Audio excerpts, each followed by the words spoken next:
Vote వేసేందుకు వెళ్లే ముందు ప్రతి ఒక్కరూ ఒక్క నిమిషం గుండెలపై చేయి వేసుకుని ఆలోచించండి. 2019 నుంచి ఇప్పటి వరకు జగనన్న ప్రభుత్వంలో మీకు మంచి జరిగిందా లేదా అని గుర్తుకు తెచ్చుకోండి. మన జగనన్న కులం, మతం, పార్టీలు అనేది చూడకుండా ప్రతి ఇంటికి ఏదో ఒక పథకం రూపంలో సంక్షేమాన్ని నేరుగా మీకు చేర్చారు.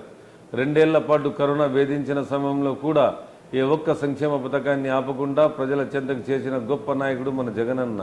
రాష్ట్రం బాగుండాలి, అన్ని వర్గాల ప్రజలు బాగుండాలని కోరుకునే మన జగనన్నను మళ్ళీ ముఖ్యమంత్రిని చేసుకుందాం. ప్రతి ఒక్కరిని పేరు పేరున 2 చేతులు జోడించి నమస్కరిస్తూ వేడుకుంటున్నాను. మీ అమూల్యమైన ఓటును ఫ్యాను గుర్తుకు వేయించి అత్యధిక మెజారిటీతో గెలిపించాలని అభ్యర్థిస్తున్నాను.